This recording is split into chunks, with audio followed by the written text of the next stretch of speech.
Hello everyone. सामाजिक विज्ञान की इस कक्षा में आपका स्वागत है। हम पढ़ेंगे 8वीं क्लास की इतिहास की बुक हमारी चल रही थी। तो इसमें हमारी जो पुस्तक चल रही थी अवर पास्ट, हमारे अतीत भाग 3। और इसमें हम तीसरा चैप्टर जो है वो पढ़ रहे थे, रूलिंग द कंट्री साइड। तो थर्ड चैप्टर है रूलिंग द कंट्री साइड, ग्रामीण क्षेत्र पर शासन चलाना। तो हम इस पुस्तक के ऊपर चलते हैं। तो ये हमारा थर्ड चैप्टर है, ग्रामीण क्षेत्र पर शासन चलाना। तो हम इसको शुरू करते हैं। तो ये 12 अगस्त 1765 का वो चित्र है जिसमें रॉबर्ट क्लाइव को जो है बंगाल की दीवानी दी गई। इस टाइम जो है बिहार और उड़ीसा की दीवानी जो है ये दी गई थी। तो उस टाइम की पिक्चर है। 1 नंबर का ये प्रश्न आ सकता है, ईस्ट इंडिया कंपनी को बंगाल की दीवानी जो है वो कब नियुक्त किया गया। तो आंसर आपका ये रहेगा 12 अगस्त 1765।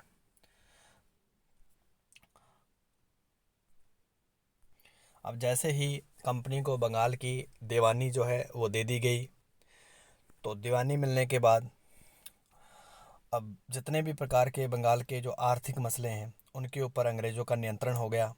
अब अंग्रेज़ पूरी तरह से जो व्यापार का काम जो था उस व्यापारिक कार्य को जो है वो उनके इंटरेस्ट में था। उनका जो व्यापारिक कार्य है वो लगातार यहाँ पर चलता रहे, और जिसके चलते अंग्रेज़ों ने जो है जो वहाँ के शासक थे उनको भी उनकी जो सत्ता है या उनकी जो शक्ति है उनको भी नियंत्रित करने का काम किया। तो इस तरीके से जो है एक सफलतापूर्ण तरीके से कंपनी जो है बंगाल के ऊपर शासन करती है। अब कंपनी की आमदनी, कंपनी चाहती है ज़्यादा से ज़्यादा मात्रा में जो है बंगाल से वो पैसा इकट्ठा कर कर पाए टैक्स के रूप में। लेकिन वो एक किसी तरह की जो है एक वित्तीय व्यवस्था जो है या राजस्व की व्यवस्था वो लागू नहीं करना चाहती थी, क्योंकि इससे जो है वहाँ के लोकल जो लोग हैं वो उनका विरोध कर सकते हैं। तो वहाँ के जो शासक हैं अभी भी वो काफ़ी हद तक जो है सत्ता में है, काफ़ी हद तक जो है पावर में है। बहुत सारे लोग उनको आ, उनका जो है वर्चस्व है। तो जिसकी वजह से जो है बंगाल में अभी तक जो है कंपनी ज़्यादा राजस्व नहीं लगाना चाह रही थी, लेकिन कंपनी चाहती थी ज़्यादा से ज़्यादा मात्रा में बंगाल से पैसा इकट्ठा किया जा सके।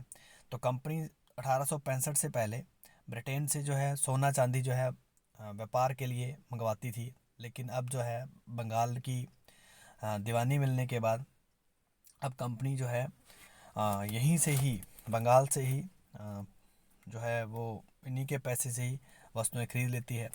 तो जिसकी वजह से जो है बंगाल में जो है आर्थिक व्यवस्था जो है पूरी तरह से चरमरा गई, और बंगाल में जो है एक आ,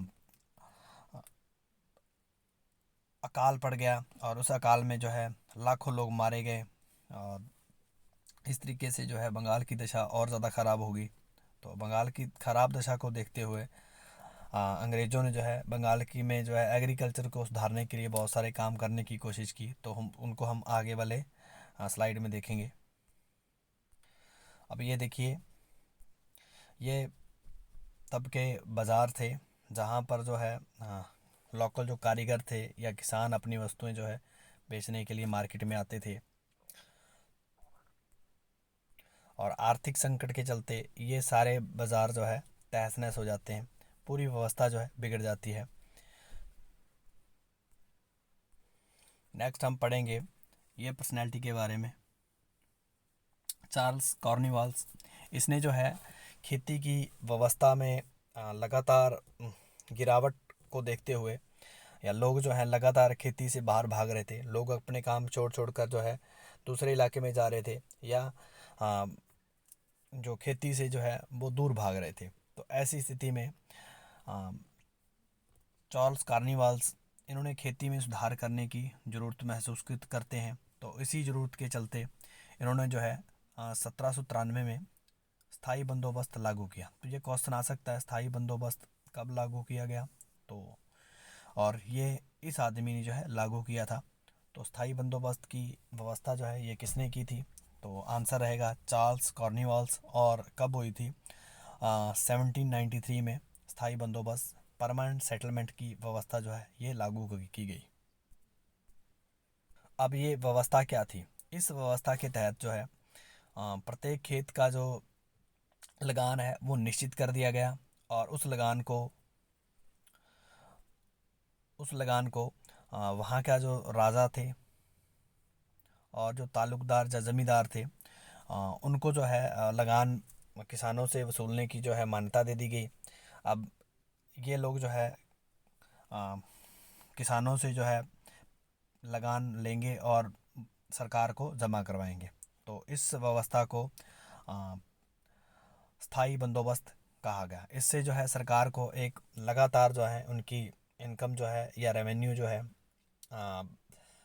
टैक्स राजस्व इकट्ठा हो जाएगा। और इससे जो है जो किसान है ज़मींदार हैं उनको जो है ज़्यादा मात्रा में प्रोडक्शन बढ़ाने के अवसर मिलेंगे। तो ऐसा इनका मानना था चार्ल्स कॉर्नवालिस का। अब ये जो भी गतिविधियां अंग्रेज़ सरकार कर रही थी तो इससे आ, आम जनता को या किसानों को भयंकर समस्या थी। अब किसान जो है अपनी ज़मीन में जो है सुधार नहीं कर पा रहे थे, किसी तरह का कोई सुधार का ऊपर जो है पैसा नहीं खर्च कर पा रहे थे, जिससे जो है प्रोडक्शन जो है उत्पादन जो है लगातार गिर रहा था। और बहुत सारे ज़मींदारों की जो ज़मींदारी है वो भी नीलाम होने लगी थी, क्योंकि वो टैक्स का पैसा जो है सरकार को नहीं चुका पाए थे। और इन्हीं समस्याओं की वजह से जो है ये व्यवस्था जो है पूरी तरह से सक्सेस नहीं थी। और एक समस्या मेजर ये भी थी, अगर भविष्य में प्रोडक्शन बढ़ती है, उत्पादन बढ़ता है, तो इससे जो है किसान जो अंग्रेज़ सरकार है वो कभी भी टैक्स में बढ़ोतरी नहीं कर सकती, राजस्व में बढ़ोतरी नहीं कर सकती। तो इससे जो है अंग्रेज़ों का इंटरेस्ट भी उतना बेनिफिशली नहीं रहेगा। लेकिन ये टैक्स इतना ज़्यादा था, किसान जो है वो भर नहीं पा रहे थे। तो किसान अभी भी अपनी ज़मीन को छोड़ कर जो है वो बाहर आ, जा रहे थे। तो ये कुछ समस्याएं थी, तो जिसके चलते जो है इससे जो है कुछ ख़ास फ़ायदा नहीं हो पाया। दूसरी प्रकार का खेती सुधार की व्यवस्था जो है वो लागू की गई, जिसे नाम दिया गया महालवारी बंदोबस्त या महालवारी व्यवस्था। अब इस व्यवस्था को जो है होल्ड मैकेंजी ने विकसित किया था, तो जिसे 1822 में लागू किया गया। इस व्यवस्था के तहत एक महल कोई गांव भी हो सकता है, एक ग्राम समूह हो सकता है, तो उसका जो प्रधान है वो पूरे गांव से जो है पैसा इकट्ठा करेगा और अंग्रेज सरकार को देगा। तो इस व्यवस्था को महलवारी व्यवस्था का नाम दिया गया। और आ, एक सर्वे के माध्यम से ज़मीनों से जो है लगान उत्पादन के अनुसार तय किया गया।